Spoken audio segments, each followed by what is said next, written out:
ओम नमः शिवाय। प्रिय दर्शकों, मिथुन राशि की बात होगी और मिथुन राशि वालों के लिए मैं एक बात कहना चाहूंगा। इन 137 दिनों में अगर लक्ष्य नहीं मिल रहा हो तब मार्ग बदल दीजिए। लक्ष्य नहीं मिल रहा हो तो मार्ग बदल दीजिए, क्योंकि वृक्ष पत्ते बदलते हैं, जड़ें नहीं बदलते। अब आपको जो मार्ग मिल रहा है ना, अब आने वाले समय में 13 जुलाई से लेकर के 27 नवंबर के बीच में लक्ष्य हासिल करने के लिए जिस मार्ग पर आपको चलना है वो मार्ग मिल जाएगा। और उस मार्ग पर सूझबूझ के साथ में चलना है, सफलता सुनिश्चित है। ये मैं क्यों कह रहा हूं? क्योंकि ग्रहों के जो है ना 8 प्रकार की गतियां होती हैं। वक्राति वक्रा विकला कुटिला मंदा मंदतरा समा तथा तत्र तथा शीघ्र शीघ्रतरा शीघ्र ग्रहाण अष्टधा गति है। अर्थात ग्रहों के 8 प्रकार की गति, उसमें से जो 3 गतियां होती हैं वो वक्र गति के अंतर्गत आती हैं, जैसे कि कुटिल, वक्र और अनुवक्र। और आपका जो ग्रह है, आपका जो भाग्येश है, वो शनि है, वो वक्री हो रहे हैं और वो दशम में बैठेंगे वक्री होकर के। दशम में बैठ करके आपके सुख को, आपके पारिवारिक सुख को, आपके फ्रेंड सर्कल को, आपके इष्ट मित्र नाते रिश्तों को, आपकी माताजी की तबीयत को, ये सब कुछ देखेंगे। आप विदेश में अगर रहते हैं तो उसको भी देखेंगे। आप विदेश जाना चाहते हैं तब भी देखेंगे। एमएनसी में काम करते हो तब भी उसको प्रभावित करने जा रहे हैं। इसके साथ साथ में अगर आप वैवाहिक जीवन में हैं, अगर आपकी समस्याओं का सामना कर रहे हैं, या फिर पार्टनर है, बिजनेस पार्टनर है, बिजनेस पार्टनर के साथ में समस्याएं हो रही हैं, आ रही हैं, या फिर बिजनेस चल नहीं रहा है, ग्राहक तो आता है लेकिन बात बनती नहीं है, ग्राहक से आकर चला जाता है, या फिर कोई डील करना है, डील पक्की हो नहीं पा रही है, तो इन सब के लिए नेतृत्व कौन करेगा? वो शनि करेगा। शनि आपका भाग्येश है। वैसे शनि की दृष्टि में जो होता है ना, अमृत तो कतई नहीं होता है, विष होता है। लेकिन आपका भाग्येश शनि है और भाग्येश कभी भी अशुभ नहीं होता है।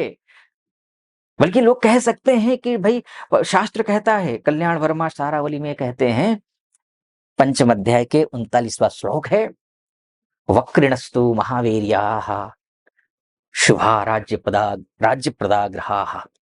वक्री ग्रह जो होते अत्यंत बलवान होते हैं और उसमें से भी शुभ ग्रह हो जाए तो राज्य प्रदा, यानी कि जिस किसी भी फील्ड में है उसके शिखर पहुंचा देते हैं, संभावनाएं बहुत उत्पन्न कर देते हैं। लेकिन पापी हो तो नुकसान करते हैं। पापा व्यसनिनाम पुंसाम कुर्वन्ति च वृथाटनम। पापी ग्रह अगर हो तो वो वृथाटन करवाता है, यानी कि बेवजह के घुमाता घुमाता फिर आता है। अच्छा, काम धाम होगा नहीं तो घुमाता है, घूमेगा व्यक्ति और क्या करेगा, वही होगा। लेकिन शनि आपके लिए भाग्येश है। भाग्येश है, एक और बात है, भाग्येश तो अच्छे फल देंगे ही, लेकिन ये अष्टमेश भी है। अष्टमेश खराब होता है। नैसर्गिक रूप से शनि पापी है, शनि क्रूर है, पाराशर के अनुसार तो क्रूर भी है। तो ऐसे स्थिति में शनि अशुभ फल देता है। नैसर्गिक है, नेचुरली, नेचर वाइज नेचर में खराब है। लेकिन त्रिकोणेश होने के नाते शुभ है, लेकिन अष्टमेश होने के नाते त्रिकेश है, त्रिकेश खराब फल देता है। तो अब आपके सामने धर्म संकट है। एक ग्रह है, एक वही एक ही ग्रह है, अच्छा भी कर रहा है, बुरा भी कर रहा है। अब आप ये समझ लीजिए आगे कि अच्छा किन लोगों के लिए करेगा, बुरा किन लोगों के लिए करेगा, वो मैं बताऊंगा। उससे पहले एक निवेदन आपके समक्ष रखना चाहूंगा। यहाँ तक पहुंचे हैं आप और मेरा विश्लेषण आपको सटीक लग रहा हो तो चैनल को सब्सक्राइब कर दीजिएगा, वीडियो को लाइक और कमेंट बॉक्स में जाकर के महादेव का भक्त हूं, गर्व से कहता हूं महादेव का भक्त हूं, कृपा आप पर भी बनी रहे, ऐसी मेरी कामना। हर हर महादेव 5 बार, 11 बार, 21 बार, जो भी श्रद्धा बनती है आप लिख दीजिएगा।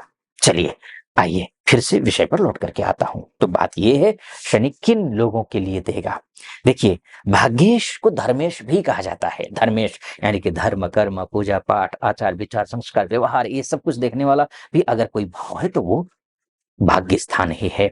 आपके आचार विचार व्यवहार संस्कार से ही आपका भाग्य निर्धारित होगा, ये आप समझ लीजिए। एक शनि है वो, अगर इसको एक्टिवेट किया आपने तो आपका भाग्योदय हो रहा है। इन 37 दिनों में आप अविश्वसनीय तरीके से आप सफलता प्राप्त कर रहे हैं। और वहीं पर आप झूठ बोलते हैं। झूठ बोलना आटे में नमक के बराबर चलता है। आप सांसारिक जीवन में हैं, व्यवसायिक जीवन में हैं, आप थोड़ा बहुत चलता है, इसमें मैं उसमें दोष नहीं बोल रहा हूँ, लेकिन अक्षरशः आप भूल गए हैं कि झूठ कौन-सा है और सच कौन-सा है। अब कई लोग होते हैं ऐसे, वो भूल जाते हैं। उनको लगता है कि झूठ भी बोल रहे हैं तो उनको लगता है सच ही बोल रहा हूँ, वो इतना आदी हो जाते हैं। ऐसा है तो बदल लीजिए अपने आप को। वैसे मिथुन राशि के हैं आप ऐसे झूठ बोलने वाले नहीं हैं, खरे-खरे हैं, मन में बात, पेट में बात पचती नहीं है, बोल जाते हैं, डबल माइंडेड होते हैं, कन्फ्यूजन क्रिएट होता है, हमेशा करूँ, ना करूँ, क्या करूँ, कब करूँ, कैसे करूँ, ये सब कुछ आपका एक नेचर है, आपका है ऐसा, आप हैं ऐसे। लेकिन अगर ऐसी संगति है आपकी, तो छोड़िए। सिगरेट पीने वाले, शराब पीने वाले, झूठ बोलने वाले, दंभी, घमंडी, आज के काम को कल पे टालने वाले, न नहाने वाले, ये द द ब ये जो बिल्कुल इस तरीके के लोग हैं, इनसे दूर रहिए। अगर इनके संगति में रहे, आपने बिल्कुल तामसिक चीज़ों का प्रयोग किया, आपके लिए अष्टमेश शनि एक्टिवेट हो जाएँगे। तो अष्टमेश शनि आपके लिए खतरनाक है। उनका एक्टिवेट होने का मतलब ये है दुर्घटना होना, अपयश होना, तबीयत ठीक ना होना, स्वास्थ्य इत्यादि नुकसान होना, हर क्षेत्र से आपको नुकसान पहुँचेगा। तो कुंडली आपकी ये कहती है और ये अभी केवल नहीं कि ऐसा नहीं कि 137 दिन तक आप बस इसका पालन करें और उसके बाद भूल जाएँ कि नहीं आचार्य जी ने इतना ही कहा है, नहीं। आपकी कुंडली के हिसाब से आपका भाग्य शनि है, अष्टमेश शनि ही है, तो लाइफ टाइम करना है ये आपको ध्यान रखना है, ठीक है जी? तो ये हो गई।